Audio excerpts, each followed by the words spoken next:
Mr. Speaker, as someone who has experienced war firsthand, I have deep understanding of the suffering that comes along with it.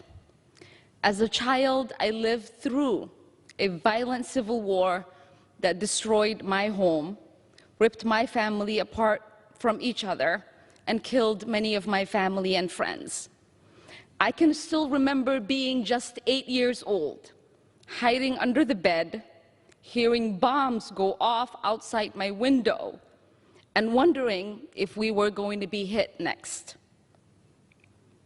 It is trauma I will live with for the rest of my life. So I understand on a deeply human level the pain and the anguish families are feeling in Palestine and Israel at the moment, and the helplessness people feel here in the United States who have family in the region, including many of my constituents. And it is for this reason that I abhor violence. Whether rocket attacks or airstrikes, violence does nothing to make people more secure. It only furthers the interest of the powerful while costing lives, futures, and families. But we must speak out truthfully and forcefully about the seed of this conflict and about what is happening today. The truth is that this is not a conflict between two states. This is not a civil war.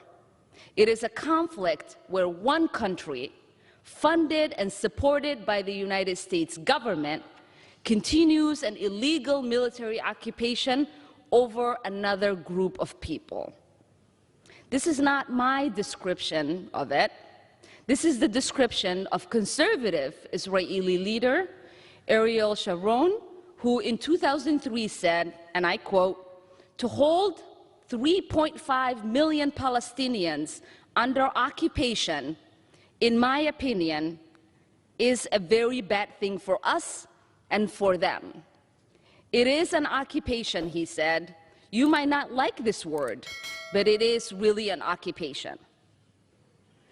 To understand what is taking place at this moment, we must understand how it began. In 1948, 700,000 Palestinians were forcibly removed and uprooted from their homes in what has come to be known as the Nakba, or the catastrophe. 78% of their land was taken from them. Now consider that. 78% of their land was taken from them. Since then, 5.6 million Palestinians have been continually displaced from their homes in one of the largest and longest-lasting refugee crises in human history. For decades, the United States, the United Nations, and many Israelis and Palestinians have pushed for a Palestinian state in which the Palestinians can enjoy the same rights afforded to their Israeli counterparts. But in the past several years, that hope has increasingly slipped away. The Israeli government, under far-right ethno-nationalist leader Benjamin Netanyahu, has legally razed Palestinian ancestral homes, leveled entire neighborhoods, and violently suppressed any resistance. This is all to make way for illegal Israeli settlement outposts designed to displace Palestinians from their homes and prevent a future Palestinian state. Since 1993, when the first Oslo Peace Accord was signed, illegal settlements have increased by nearly 400,000. And Netanyahu has made explicit his goal to annex much of the West Bank, home to over 3 million Palestinians. On top of that, Palestinian movement, speech, and economic activity are severely limited. Palestinians are not allowed to leave the Gaza Strip except in extreme cases. Medical shortage are rampant, and youth unemployment was already 40% before the pandemic hit.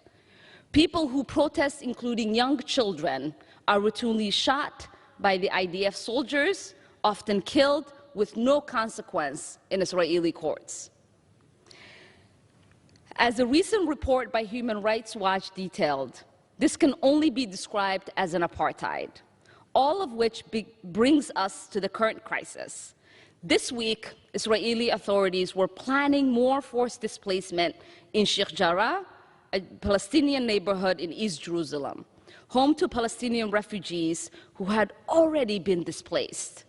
On Thursday, settlers began harassing and attacking Palestinians who were breaking their Ramadan fast during a protest vigil in Sharjah.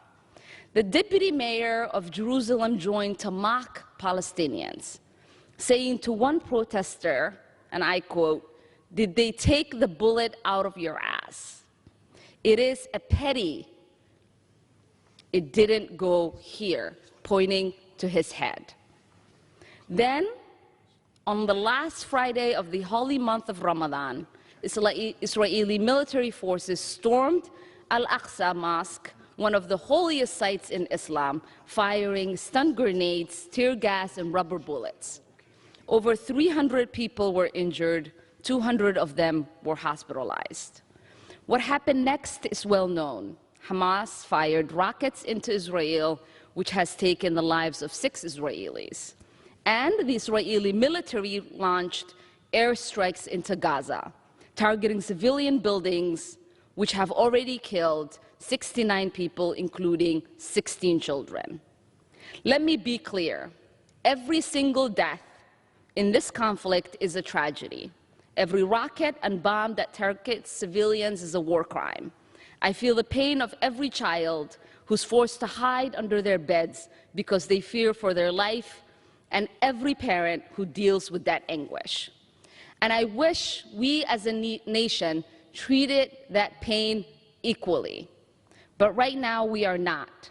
And instead of condemning blatant crimes against humanity and human rights abuses, many members of Congress have instead fallen back on a blanketed statement defending Israel's airstrikes against civilians under the guise of self-defense, without even a mention of the children getting killed, much less what happened at Al-Aqsa or in Sharjah.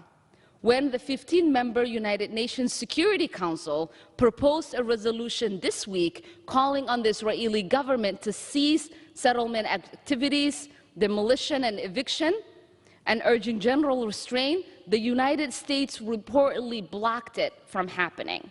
We are currently blocking the United Nations Security Council from calling on ceasefire.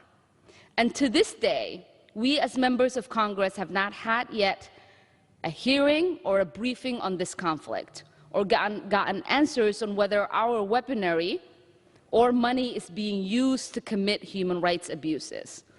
So I must ask, when we defend Israeli citizens' right to peace and security, how can we at the same time ignore the 5 million Palestinians living under occupation? When we say that Israel has the right to self-defense, how can we ignore the home demolitions, settlement violence, and forced annexation of Palestinian land that is happening? And how can we say they themselves do not have the right to defend themselves? How can we pay lip service to a Palestinian state, yet do absolutely nothing to make that state a reality while the Israeli government we fund tries to make it impossible? I will end with this. Today is Eid, the final day of Ramadan, one of the joyous days in the Muslim calendar. And while I would rather be spending it with my family, I know there are families who are mourning the death of their children because of this. And I owe it to them to speak out on their behalf. So I am here today to stand for our common humanity, to say that every child deserves a life free of violence and oppression.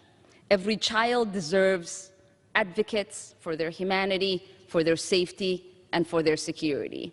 And it should not be controversial to say the same for Palestinian children. Eid Mubarak. Thank you.